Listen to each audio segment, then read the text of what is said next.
자, 오늘을 제목 같이 한번 읽어보겠습니다. 시작. 새로운 피조물로 함께 걷는 교회. 예, 새로운 피조물로 함께 걷는 교회. 그림을 잘 보세요. 무슨 그림인 것 같아요? 예?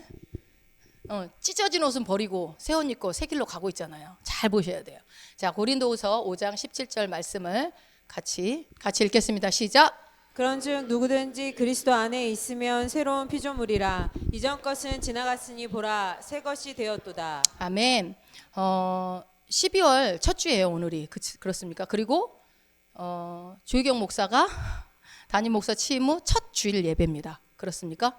그래서 사실 이제 어떤 말씀을 드려야 될까 기도하고 고민하고 생각하고 그러다가 뭐 여러 가지 많은 생각들이 있었는데 하나님께서 주신 마음은 정말 죽어도 안 하려고 했던 이 자리를 제가 이렇게 서 있잖아요. 안 하겠다. 절대 목사는 안 하겠다 했던 사람이 목사에서 이렇게 서서 오게 됐고 이 길을 기쁨으로 가게 될 수 있었던 터닝 포인트가 되었던 말씀이 바로 저는 이 고린도후서 5장 17절 말씀이기 때문에 이 말씀을 같이 함께 나눴으면 좋겠다라는 마음이 들어서 오늘 고린도후서 5장 17절을 함께 은혜를 나눌 건데요.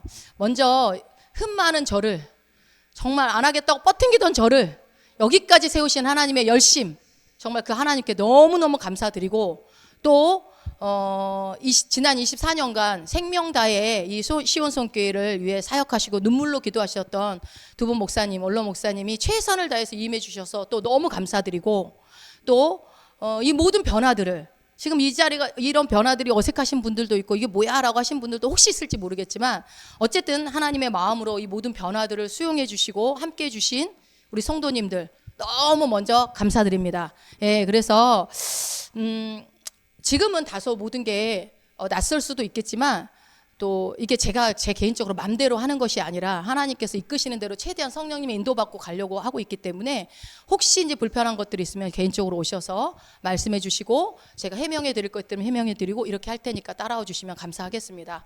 일단 뭐 시간만 달라졌을 뿐이지 저는 계속 하던 말씀 그대로 전하는데요. 오늘은 교리 설교를 잠깐 중단합니다. 교리는 다음 주에 좀 이어서 하고요. 자, 이 고린도후서 5장 17절 말씀을 원어를 지적해가며 직역해가면서 한번 좀 설명을 드리려고 그래요. 한번 원어 직역된 걸로 한번 읽어봅시다. 그러므로 누구든지 그리스도 안에 있다면 새로운 창조이다. 옛 것들은 지나갔다. 보라 새 것들이 생겨났다. 예, 새로운 피조물을 새로운 창조라고 표현하고 있어요. 우리는 새로운 피조물들이죠. 그러니까 우리는 뭐예요? 새로운 창조로 만들어주신 분이라는 겁니다. 자, 그래서 이 새로운 창조된 자리들이 되었다라는 것을 여러분이 믿으시면 되고요. 자, 먼저 그리스도 안에 있으면 할 때 그리스도 안에라는 말을 한번 보겠습니다. 이 바울의 신학 안에 그 그리스도 안에라는 표현이 굉장히 중요해요. 그래서 바울이 그리스도 안에라는 표현을 많이 씁니다. 서신서를 보면. 근데 어떤 변화냐? 존재적인 이치 변화라는 거예요. 그럼 뭐냐? 내가 그리스도 안에 들어왔다는 게 단순히 어떤 뭐 자리가 바뀌었다 이 정도가 아니라요. 존재, 새로운 영역, 새로운 통치, 새로운 현실 속으로 완전히 이동하는 거. 그래서 이게 내 존재가 위치가 완전히 바뀌었다는 것이 그리스도 안으로 바뀌었다는 거예요. 그리스도 안으로. 그러니까 나에게 이미 새로운 영역과 새로운 현실과 새로운 환경이 우리에겐 주어진 겁니다. 나 그대로 금오올림에 살고 있는데요. 그런 거 말고 영의 변화로 영의 위치가 이동되었다. 그러면 온 인류에게는 뭐냐면요. 온 인간 전체, 인류 전체가 어디로요? 예수 그리스도의 구속 사건으로 완벽하게 귀속되었다라는 겁니다.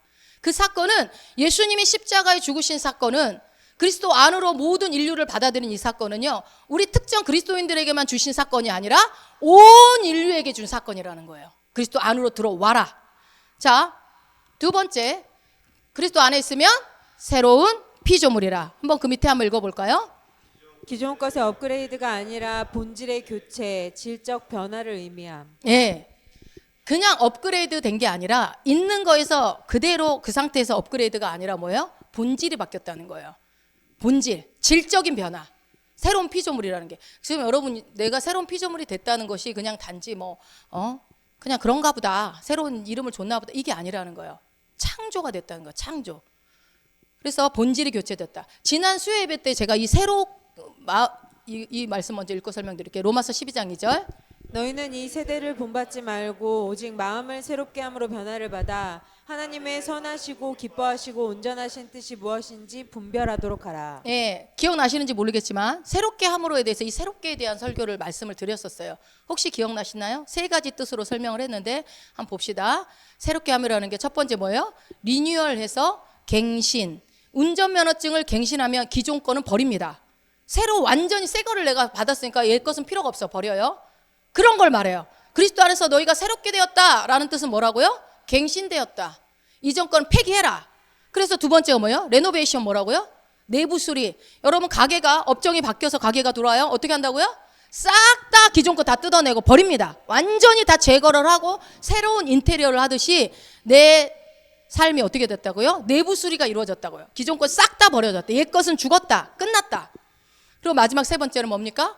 complete change for the better 해서 뭐예요? complete가 완벽한, 완벽한 변화가 이루어졌다. 어떤 식으로? for the better, 더 나은 방향으로. 이거를 여러분 이게 누구 얘기예요? 우리 얘기예요. 저와 여러분 얘기라는 거예요. 그래서 밑에 한번 보면 뭐라고 되어 있어요? 타락한 인간의 수선이 아니고, 타락한 인간을 고친 게 아니고 뭐라고요? 새 창조가 일어났다. 뉴 크리에이션이 일어났다. 여러분은 새 창조된 자들입니다. 믿으십니까? 예, 이게 믿어져야 돼요. 이게. 그럼 내 삶이 펼쳐지기 기대가 되겠죠. 새로운 삶이. 자, 옛 것들은 지나갔으니 한번 읽어봅시다. 옛 것들이 뭔지.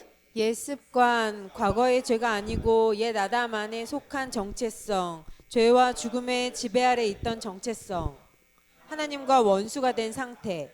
예, 존재의 문제다. 예, 이 옛 것들은 지나갔으니, 그러니까 옛 것이 뭐 단순히 옛날 습관, 내가 과거에 지은 죄 그거 뭐 없어졌다 이게 아니라요. 옛 아담 안 속에 있었던 정체성이 어떤 겁니까? 죄와 죽음의 지배 아래에 있었던 정체성이었다는 거예요. 어떻게 병 들려서 죽을지 몰라. 이 죄는 어떻게 해결해야 돼? 거기에 눌려서 평생 종노릇하던 그 정체성. 그 정체성으로부터 어떻게 됐다고요? 완전히 자유케 된 겁니다. 그러니까 하나님과 원수가 된 상태에서 그 상태가 끝나고 완벽하게 새로운 정체성이 주어졌는데, 이거는 행위의 문제가 아닙니다. 존재의 문제예요. 내가 어떻게 잘했기 때문에 옛 것들이 끝나고 새 것이 온 것이 아니라 내 존재의 문제라는 거. 내 존재가 바뀌었다. 존재. 그래서 자, 다음 옛 것들은 지나갔으니 할 때 지나갔으니 밑에서 읽어봅시다. 완료 시제, 이미 일어난 사건이지만 그 결과는 현재에도 지속됨. 옛 자는 죽었고 새 자, 새 사람이 되었다. 아멘. 자, 지나갔습니다. 옛날에 그 죄에 눌렸던 그 정체성, 하나님과 원수가 되었던 그 정체성은 완료 시제예요. 지나갔어요. 이미 끝났어요. 그러나 그 결과는요, 현재에도 지속이 되는 거예요. 끝난 그 사건. 그래서 내가 새롭게 된 그 사건이, 그것이 나에게 지금 영향을 미치고 있다. 그래서 옛 자는 여러분 죽었습니까? 옛 자를 죽이려고 노력할 필요 없습니다. 다 죽었어요. 그리고 나는 뭐가 주어졌어요? 새 자아가 주어졌고 새 사람이 되었다는 거예요. 어디 있는 사람이? 그리스도 안에 있는 그 사람. 예. 자, 또 봅니다. 새 것이 되었도다. 읽어봅시다. 완료 시제. 그리스도 안에서 새 시대가 이미 시작되었고 새 현실이 지금도 계속 확장되고 있으며 미래에 완성될 것을 암시함. 예, 보라 새 것이 되었도다. 이것도 완료 시제입니다. 이미 새 것이 되었다고. 여러분이 새 것이 되려고 노력할 필요가 없습니다. 이미 새 것이 되었다라는 거. 그래서 새 시대가 시작되었습니다. 여러분 안에 예수를 믿는 순간, 거듭난 순간, 예수를 영접하는 순간 여러분에게 새 시대가 열려졌고, 그 새 시대는 이미 시작되었고, 그 새 시대가, 그 현실이 지금 여러분에게 적용되고 있으며 앞으로도 미래에 이 일들은, 새 것이 되는 것들은 계속 완성이 될 것이다. 그리스도의 장성한 분량까지 우리는 기필코 다다르게 될 것이다 라는 것을 지금 얘기하고 있는 것입니다. 그래서 여러분 고린도후서 5장은요 읽어보면 바울 신학의 아주 핵심 중에 핵심이 나와 있는 게 고린도후서 5장에 나와 있는 내용이에요. 그래서 전체적으로 문맥을 좀 이렇게 보면요, 먼저 고린도후서 5장 14절을 한번 읽어봅시다. 그리스도의 사랑이 우리를 강권하시는 도다. 우리가 생각하건대 한 사람이 모든 사람을 대신하여 죽었은즉 모든 사람이 죽은 것이라. 아멘. 고린도후서 5장 17절을 말하기 전에, 너희가 새로운 피조물이 되었다라는 걸 말하기 전에 14절이에요. 위에서 뭐라고 그래요? 예수 그리스도의 사랑과 대속적인 죽음에 대한 얘기를 먼저 얘기를 하고 있어요. 뭐예요? 한 사람이 모든 사람을 대신하여 죽었다. 그 한 사람이 누굽니까? 예수님. 예수님이 모든 인류를 대신해서 죽음을 당하셨다. 그럼 예수님이 왜 죽었습니까? 왜 죽었습니까? 15절입니다. 그가 모든 사람을 대신하여 죽으심은 살아있는 자들로 하여금 다시는 그들 자신을 위하여 살지 않고 오직 그들을 대신하여 죽었다가 다시 살아나신 이를 위하여 살게 하려 함이라. 아멘. 예수님이 죽은 목적이 여기 나와 있어요. 뭐라고요? 우리 보고 너 자신을 위해서 이제는 살지 말고 누구를 위해요? 죽었다가 다시 살아나신 예수 그리스도를 위해서 살게 하려고 예수님이 죽으셨대요. 그러니까 우리는 누구를 위해서 사는 자예요? 예수님을 위해서 사는 자가 되었다라고 지금 말씀하는 거예요. 그거 하려고 예수님이 죽으셨대요. 그러면 우리는 예수님을 위해서 사는 자들입니까?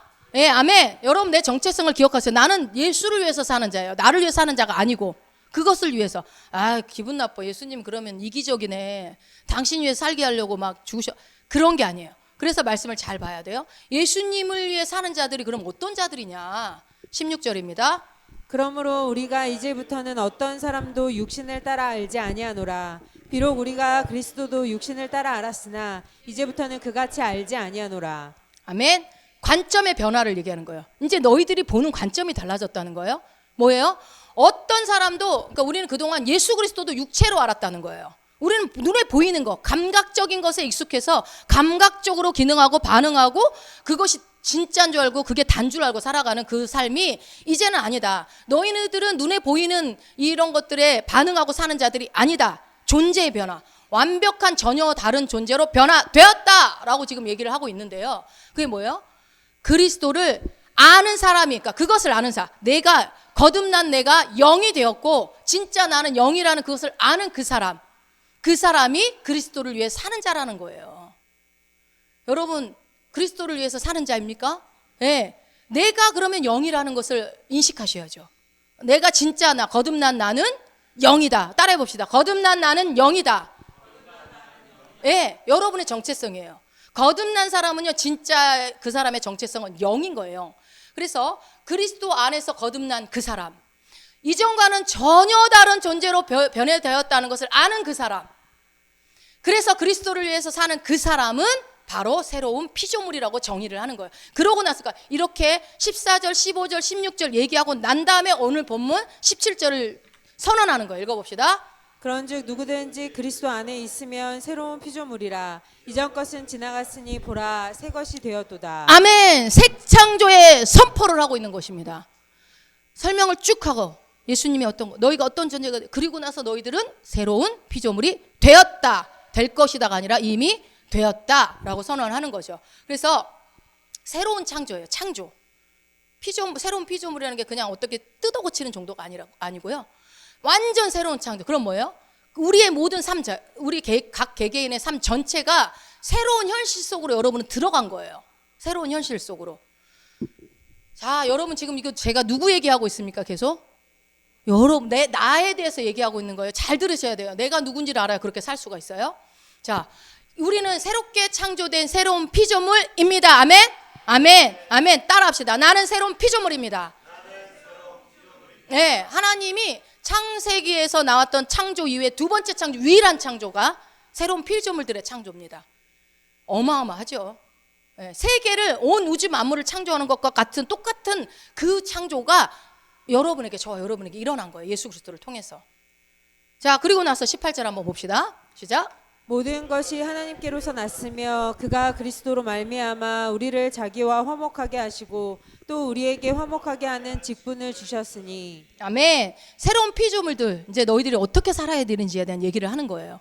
뭐예요? 화목하게 하셨다. 그러니까 새 창조는요, 우리를 화목하게 하는 화해의 복음을 주셨다라는 얘기입니다. 그러면서 뭐라고 그랬어요? 화목하게 하고 하나님과 관계가 회복됐죠. 아담의 정체성, 원수였던 그 관계가 사라지고 하나님과 화목하게 관계가 회복이 되었고, 그래서 그 화목하게 하는 직분을 주셨다라고 지금 말씀하고 있는 거죠. 그래서 우리의 복음은 화해의 복음입니다. 화해의 복음. 그래서 자기와 그렇게 하시고 화목하게 하시고 무엇을 줘요? 새로운 사명을 주신 것입니다. 자, 19절 계속 읽어봅시다. 곧 하나님께서 그리스도 안에 계시사 세상을 자기와 화목하게 하시며 그들의 죄를 그들에게 돌리지 아니하시고 화목하게 하는 말씀을 우리에게 부탁하셨느니라. 아멘. 새로운 피조물들에게 창조가 이미 일어났고, 그리고 화목하게 하는 복음을 주셨고, 그 복음을 부탁하셨대요. 사명을 주셨어요. 우리에겐 다 사명이 있어요. 이거는 여러분이 부인해도 난 모르겠어 그렇게 하셔도 이미 주어졌습니다. 나에게는 이 화목하게 하는 이 복음을 아담이 빼앗겼던, 하나님과 화목된 그 관계에 그것을 빼앗겼던 그 권세를 예수 그리스도가 되찾아 오셔서 누구한테 줬다고요? 새로운 피조물들에게 줬어요. 그럼 누구예요? 저와 여러분에게 줬다는 거예요. 그 권세를. 여러분, 나한테 그런 권세가 있다는 것을 믿으셔야 돼요. 네. 그거는 느끼는 게 아니에요. 그냥 인정하시면 돼요. 그 권세를 가지고 어떻게 하라고요? 부탁한다. 이 복음을 전해라. 이 복음을. 그러면 전도하란 얘기냐? 물론 전도해야죠. 자, 그러므로 우리가 그리스도를 대신하여 사신이 되어 하나님이 우리를 통하여 너희를 권면하신 것 같이 그리스도를 대신하여 간청하노니 너희는 하나님과 화목하라. 그러니까 이게 우리에게 화목의 복음을 주시고 부탁하시고, 그 다음 절이 뭐냐면요, 너희는 그리스도의 대사가 되었다라고 얘기해요. 여러분, 우리는 누구라고요? 예수 그리스도의 대사라고요. 대신하는 자. 그러니까 내가 말하는 건 누가 말하는 거예요? 예수님이 말하는 거고, 내가 행동하는 거는 예수님이 행동하는 거고, 내가 하는 거는 모든 것들이 다 예수님이 하는 자로, 대사로, 그러니까 그분의 이름과 그분의 권세를 새로운 피조물들에게 위임해 주셨어요. 그거를 아는 사람은 쓰겠죠. 그 명예와 권세를요. 그래서 나 예수 믿고 어떻게 살아야 돼요? 뭐 고민이에요. 다 얘기해 주시잖아요. 뭐라고요? 그리스도의 대사로 살아라. 너희가 예수 그리스도의 대사로 살아야 한다. 여러분, 대사는 각 나라의 대사로 파견이 되잖아요. 많은 미국이면 미국 대사, 일본이면 일본 대사 파견되면 그 대사는 월급 누가 줘요? 나라에서 줘요. 나라에서. 대사들은. 그리고 그 대사들이 그 나라 가가지고 거기서 먹고 살 걱정해요? 안 해요. 거기서 하라는 것만 하고 오면 돼요.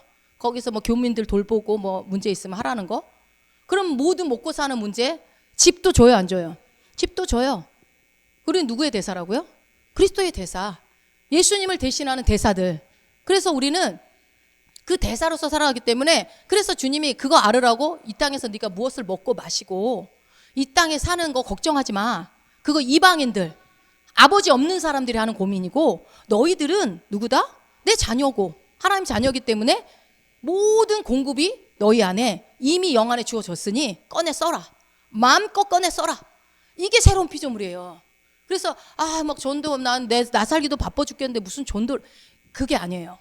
여러분이 대사라는 걸 인식하시고, 내가 새롭게 된 거듭난 나는 영이라는 것을 알고 영으로 기능할 때 영 안에 있는 것들이 내 삶에 풀어져서 하나님이 그 약속하신 재정, 건강, 관계, 모든 마귀로부터의 자유케 됨, 그 모든 것들을 예수님이 십자가에서 다 이루어 놓으시고 너희들은 누려라.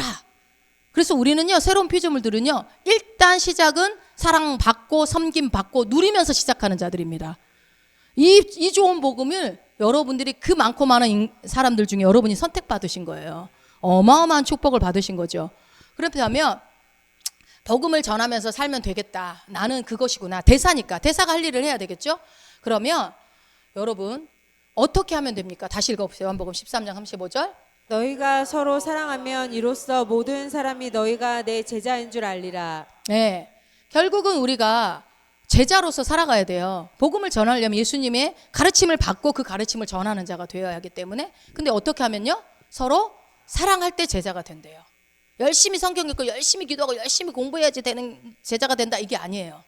그러니까 전도는 많이 아는 사람이 하지, 그게 아니라는 거예요. 복음을 전하는 게. 여러분, 우리가 예수 그리스도와 예수님을 영접하는 순간 연합되었어요. 하나가 됐어요. 하나. 여러분, 부부를 뭐라고 그래요? 일심동체라고 하죠.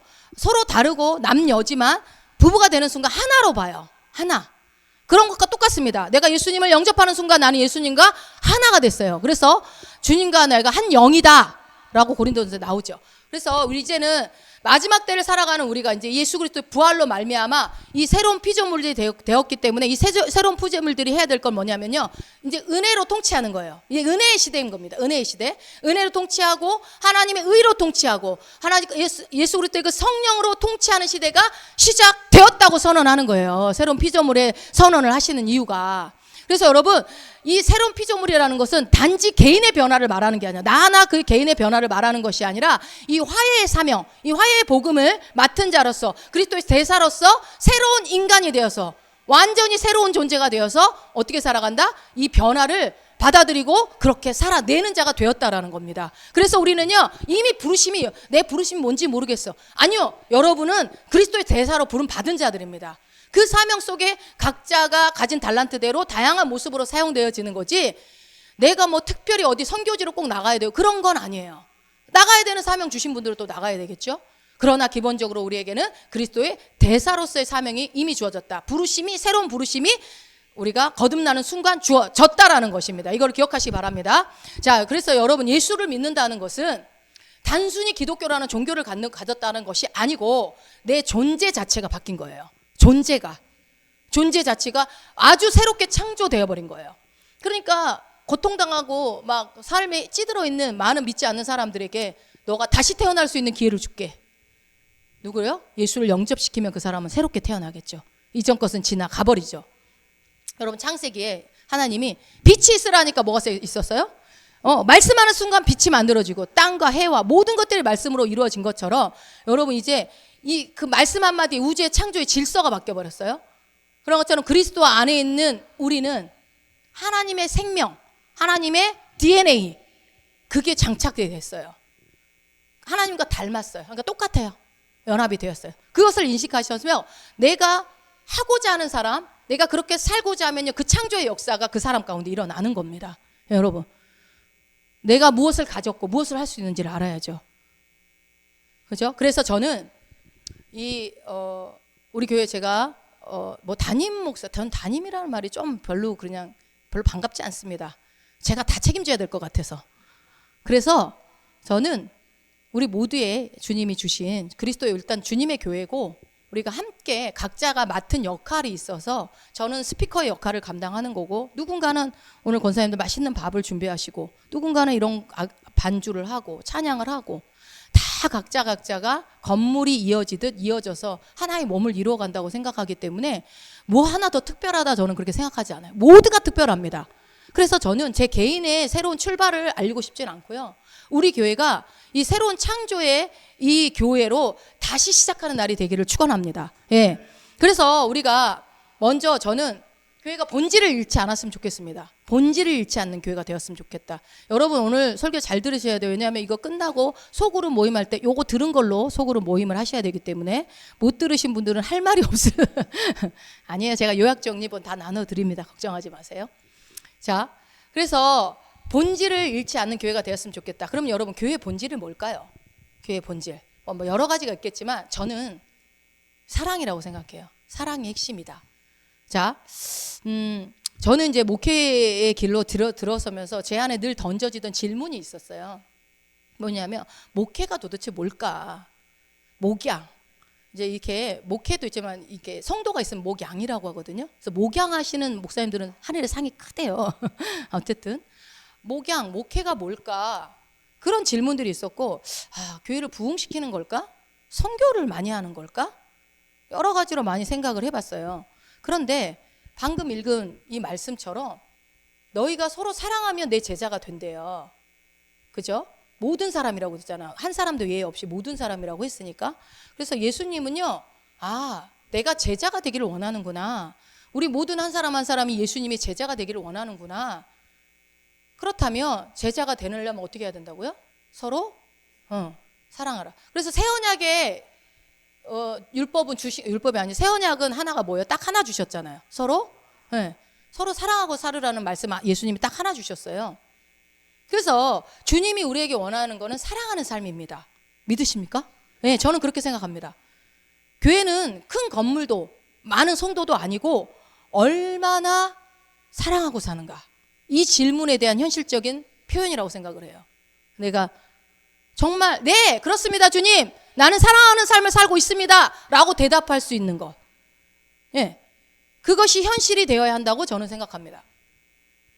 저는 살면서 일찍이 정말 사랑하는 가족을 잃어본 경험도 있고, 뜻하지 않게, 그리고 생명 같은 자녀를 잃을 뻔했던 적도 있었고, 그 인생의 위기의 순간들을 돌아보면 내가 어떻게 이겼을까? 제가 어떻게 이겼겠습니까? 근데 생각해보면 주님의 사랑이, 멈추지 않던 그 사랑이 내 삶 가운데 흘러 들어왔기 때문에, 많은 사람들을 통해서 혹은 성령님을 통해서 그 사랑이 제게 부어졌기 때문에 제가 견디고 버티고 올 수 있었던 것 같습니다.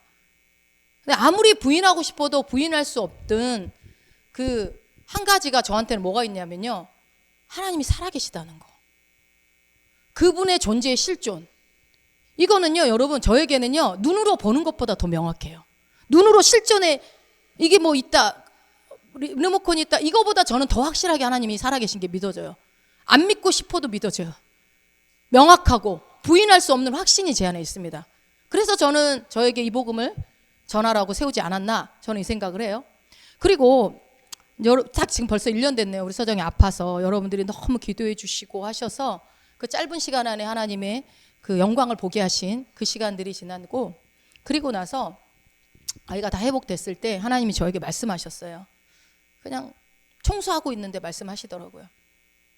혜경아, 네 사랑하는 딸을 돌봤던 것처럼 내 사랑하는 양들을 품고 사랑해 줄 수 있겠니? 라고 물으시더라고요. 저는 그 자리에서 펑펑 울었어요. 하나님 그거 하려고, 그거 가르쳐 주려고 저한테 그런 고통 주셨어요? 라고가 아니라, 그것 때문이 아니라요, 제가 그 힘든 몇 달 동안의 그 시간, 뭐 그래봐야 2-3달이죠? 죽을 것 같이 힘들고 차라리 죽는 게 낫겠다 라고 싶을 정도로 고통스럽고, 이 아이가 어떻게 되면 나는 어떻게 살지, 그런 두려움과 막 그런 고통 속의 시간들을 생각하면 막 어떻게 돼버릴 것 같아요. 막 지금도 막 어떻게 막 생각하면 온몸에 막 전율이 올 정도로 그런 마음들이 오는데, 저는 잠깐이었지만 우리 하나님은요 수천 년, 지금도 수많은 그 죽어가는 영혼들, 주께로 오지 못해서 지옥 가고 있는 그 수많은 영혼들을, 그 양들을, 잃어버린 양들을 향해서 제가 그 느꼈던 그 마음을 수천 년의 시간 동안에 갖고 있었다는 생각을 하니까 제가 그 자리에서 가슴에 통증이 느껴지면서 대성통곡할 수밖에 없었어요. 그 아버지 마음이 느껴져서. 여러분, 하나님은요 저한테 단 한 번도 이 목회기를 이제 제가 5년 됐는데 하면서 목사 뭐 전도사일 때도 그렇고요, 계속 제가 하나님을 깊이 알아가면 알아갈수록 주님은 저한테 너 이 교회에 어떻게 부흥시킬래? 이런 말씀 하신 적이 없어요. 너 어디까지 할 수 있겠냐? 얼마나 성장시킬 수 있겠냐? 너 어떤 프로그램으로 어떻게 교회 운영할래? 어떤 방식으로? 이렇게 말씀해 보신 적이 한 번도 없어요, 저한테. 근데 하나님은요 항상 물어요, 저한테 질문을. 너 나 사랑하니? 항상 너 사랑하니? 저한테 늘 주님이 주시는 질문이었어요. 여러분, 예수님이 마지막까지 3번 부인했던 수제자 베드로를 찾아오셨어요. 찾아오셔서 야, 너 어떻게, 너 절대 안 그러다더니 어떻게 나를 배신할 수 있어? 이렇게 한마디도 안 하십니다. 그러면서 질문을 해요. 그 베드로가 여러분이 주인공이 되셔서 한번 이 말씀을 한번 같이 읽어봤으면 좋겠어요. 같이 보겠습니다. 시작. 그들이 조반 먹은 후에 예수께서 시몬 베드로에게 이르시되 요한의 아들 시몬아, 내가 이 사람들보다 나를 더 사랑하느냐 하시니 이르되 주님 그러하나이다. 내가 주님을 사랑하는 줄 주님께서 아시나이다. 이르시되 내 어린 양을 먹이라 하시고 또 2번째 이르시되 요한의 아들 시몬아, 내가 나를 사랑하느냐 하시니 이르되 주님 그러하나이다. 내가 주님을 사랑하는 줄 주님께서 아시나이다. 이르시되 내 양을 치라. 네. 3번째 이르시되 요한의 아들 시몬아, 내가 나를 사랑하느냐 하시니 주께서 3번째 내가 나를 사랑하느냐 하심으로 베드로가 근심하여 이르되 주님 모든 것을 아시오매 내가 주님을 사랑하는 줄을 주님께서 아시나이다. 예수께서 이르시되 내 양을 먹이라. 아멘. 내 양을 먹이라, 내 양을 치라, 내 양을 먹이라. 그 배반하고 정말 실패와 좌절과 후회로 가득했던 베드로를 찾아오셔서 너 어떻게 그럴 수 있어? 내가 너를 수제자로 키웠는데. 정신 똑바로 차리고 이제부터 복음 전해라. 교회 세워라. 그러지 않았어요. 너 정말 나 사랑하니? 3번 물으시죠. 저한테만 묻는 걸까요? 베드로에게만 물었을까요? 여러분에게도 다 하나님 물으셨다고 저는 생각을 합니다. 그래서 여러분 교회의 본질은요, 주님의 사랑이에요. 주님의 사랑. 자, 교회는 그리스도의 사랑으로 세워가는 거예요. 내 힘으로, 어떤 프로그램으로, 내 능력으로, 어떤 뭐 돈으로 아니고 뭐예요? 내가 먼저 넘치는 주님의 사랑을 받아야 돼요. 그래서 예수님이 십자가에 죽으시기 전에 제자들의 발을 다 씻깁니다. 내가 너희들이 이 발을 씻기지 않으면 너와 나는 상관이 없어. 그 말이 무슨 말이에요? 주님의 섬김을 먼저 받는 자가 사랑할 수 있다라는 거예요. 여러분 먼저 받으세요. 주님의 사랑을 받으세요. 주님이 나를 위해서 어떤 사랑을 줬는지 그 생명을 바치면서까지 주신 그 사랑을 먼저 받아야 그 사랑으로 내가 누군가를 사랑할 수 있는 거지, 내 힘으로는 사랑할 수 없어요. 내 힘으로는 절대 사랑할 수 없어요. 내 발 씻기지 마세요. 베드로가 극구 부인을, 아니야 너 씻어야 돼. 그럼 목욕시켜주세요. 예수님이 다 일어났어. 그냥 발만 씻어도 돼. 발만 씻어도 돼. 여러분 내 정체성이 믿어져야 돼요. 여러분의 정체성. 제가 고린도후서 5장 17절 가지고 여러분이 어떤 분이지 서두에 설명을 드렸죠. 나는 어떤 정체성이다? 사랑받는 자의 정체성입니다. 얼마만큼 사랑받았습니까? 예수님의 목숨값만큼 사랑받고 계십니다. 그래서 우리는요, 사랑할 수밖에 없는 자라는 거예요. 내가 사랑해야지, 내가 사랑할 거야. 주님 사랑하게 하여 주시옵소서 할 필요 없어요. 내가 그 사랑 받으면 그 사랑으로 인하여 내가 나에게는 예수 그리스도의 사랑이 있지, 나는 사랑받는 자야. 주님이 나를 이토록 사랑하셔. 아는 자에게는요, 저절로 사랑이 흘러갑니다. 그걸 인식하고 인정하고 아멘할 때. 여러분, 거듭난 나는 영입니다. 거듭난 나는 영입니다. 나의 그 영 안에 하나님의 사랑이 있어요. 영 안에 있어요, 그 사랑이. 그래서 그걸 인식하는 게 중요해요. 그래서 우리는요, 각자 한 사람 한 사람이 다 사랑하는 자입니다. 따라해 봅시다. 나는 사랑하는 자입니다. 네, 어려운 말 쓰겠습니다. inside out. 안에 있는 것을 바깥으로. 여러분, 내 행위를 바꾸는 게 아니야. 사랑하려고 노력하고 행동을 바꾸고 말을 예쁘게 하려고 뭐 노력하고 이런 것으로 시작하는 게 아니라, 출발은 뭐라고요? 내가 사랑을 받았다라는 것으로부터 시작해야 됩니다. 그래서 내 겉을, 행동을 교정해서 내 삶을 바꾸는 것이 아니라, 나의 거듭난 영 안에, 내가 새롭게 죽었던 그 영을 하나님이 새롭게 살리신 그 영 안에 하나님이 모든 것을 다 부어주셨기 때문에 거기서부터 출발하셔야 돼요. 시작하셔야 돼요. 거기로부터 모든 공급은 이루어집니다. inside out. 내 내면으로부터. 나는 못해. 나는 사랑 못 받아서, 옛날에 내가 부모한테 사랑 못 받아. 그거 다 옛 것입니다. 끝났습니다. 그리스도 안에 들어와서 재창조가 일어났기 때문에 여러분은 본성이 바뀌었어요. 어떤 본성으로? 하나님과 똑같은 본성으로, 사랑하는 자로 바뀌었어요. 안 바뀌었는데 바뀔 거죠. 갑니다. 이걸 성화예요. 자, 여러분 이제 마무리 할 텐데요. 교회는 율법으로 묶는 곳이 아니에요. 복음의 진리로 인해 자유를 누리는 곳입니다. 진리를 알지니 진리가 너희를 자유케 하리라. 그래서 우리의 정체성을 깨워야 됩니다. 여러분 주변에 예수 믿는 사람들 정체성 모르고 괴로워하는 사람 있으면 알려주세요. 너는 그런 자가 아니야. 넌 그런 자가 아니야. 정체성도로 살 수 있도록 말씀으로 양육하고 여러분의 각자 그리스도의 대사로서 부르심을 받은 그 부르심을 향해 가도록 안내하는 곳이 저는 교회라고 믿습니다. 그래서 저는 여러분들 억지로 교회 오게 하고 싶은 마음이 없습니다. 교회는 억지로 끌려오는 곳이 아니에요. 어쩔 수 없이 우리 마누라 때문에 왔어, 우리 뭐 누구 때문에 왔어가 아닙니다. 끌려오는 곳이 아닙니다. 뭐예요? 복음의 진리가 있기 때문에, 그 생명이 있기 때문에, 나에게 주어진 새로운 생명이 있기 때문에, 그거는요 내가 오는 것 같지만 주님이 끌어오시는 거예요. 그 생명 주시려고. 그래서 이제는 뭡니까? 더 이상 나에게는 죄책감이 없습니다. 여러분에게는 정죄감이 없는 거예요. 더 이상 과거의 나의 죄를 가지고 그거 울고 먹으면서 회개할 필요 없습니다. 이미 죄인은 죽었습니다. 십자가에서.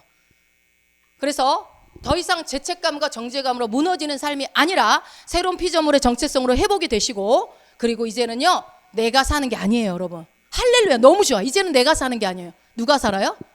내 안에 그리스도께서 사신 것입니다. 그러기 위해서 교회 온 거예요. 같이 우리 이거를 세 번역으로 같이 읽어봅시다. 시작. 나는 그리스도와 함께 십자가에 못 박혔습니다. 이제 살고 있는 것은 내가 아닙니다. 그리스도께서 내 안에 살고 계십니다. 내가 지금 육신 안에서 살고 있는 삶은 나를 사랑하셔서 나를 위하여 자기 몸을 내어주신 하나님의 아들을 믿는 믿음 안에서 살아가는 것입니다. 아멘, 아멘, 아멘. 여러분, 예수님은 많고 많은 사람 중에 딱 12명만 불렀어요. 그 12명에게 집중했어요, 3년 동안. 그래서 그 양육해내서 그들이 초대교회의 목사가 돼서 복음을 전합니다. 그런 것처럼 여러분, 목회의 본질은 저는 사람의 숫자가 아니라고 생각해요. 사람의 숫자가 아니라, 물론 그렇다고 교회는 부흥해야 됩니다. 배가시켜야 돼요. 그런데 한 사람 한 사람을 말씀으로 온전히 세우는 것이 저는 저에게 주신 사명이라고 생각을 해요. 그러므로 여러분이 저의 비전을 이루기 위한 도구가 아닙니다. 저는 그렇게 생각하지 않습니다. 하나님이 각자 여러분에게 다 주신 그 부르심의 길을 잘 갈 수 있도록 저는 말씀으로 최선을 다해서 도울 겁니다. 잘 갈 수 있도록. 그래서 최대한 말씀과 복음을, 온전한 복음을 전하도록 노력할 것이고요. 앞으로 주님께서 저희 교회에 주신 비전들이 많이 있습니다. 제가 아직 다 여러분에게 말씀드리지 않았지만 그 주신 비전들을 계속 공유해 나갈 것이고, 그리고 여러분이 각자가 그 비전을, 각자의 비전을 하나님의 말씀을 따라 하나님의 인도와 성령님의 인도를 받고 정말 나중에 먼 훗날 야 잘했다 착하고 충성된 종아 칭찬받는 인생이 되도록 목회자로서 말씀으로 최선을 다해서 섬길 겁니다. 그렇게 여러분이 제가 말씀을 양육하고 할 때 잘 따라오시기만 한다면 저는 우리 교회가 어느 교회 못지않게 이제 앞으로 이곳에서 사람을 양육해내는 일을 저는 할 수 있을 거라고 믿습니다. 예. 가장 가치 있는 길을 이제 인생을 걷게 되신 여러분 축하드립니다. 예, 그 길을 이제 앞만 보고 갑시다. 새로운 피조물이 된 여러분, 이제 이전 것은 지나갔습니다. 새 것이 되었습니다. 여러분 잘 보세요. 이 아저씨가, 이 형제님이 한번 읽어봅시다. 글자. 보라, 새 것이 되었도다. 누더기 같은 옷 버렸잖아요. 새 옷 입고 꽃길 가잖아요. 빛이 비치는 집 가잖아요. 이게 누구예요? 저와 여러분입니다. 우리가 가는 겁니다. 기대하십시오. 주님이 새 일을 행하실 것입니다. 하나님께서 우리 교회 공동체를 통해서 이 지역사회와 더 나아가 저는 열방까지 바라봅니다. 열방에 선교하는 교회, 그리고 하나님께서 그 일을 행하시기 위해서 여러분 한 사람 한 사람 한 가정 한 가정에게 놀라운 일을 이미 시작하셨습니다. 그리고 창조주의 이 기가 막힌 영혼의 프로젝트에 여러분이 뽑히게 된 거를 축하드립니다. 여러분은 그 프로젝트에 합류하게 되었고요. 이제 성령님과 함께 움직이는 그런 공동체로 하나님이 만들어 가실 것입니다. 동참하시겠습니까? 예. 그래서 사랑으로 본질을 지키고 복음으로 사람을 세우며 성령의 능력으로 함께 걸어가는 우리 교회가 될 것을 예수 이름으로 선포합니다.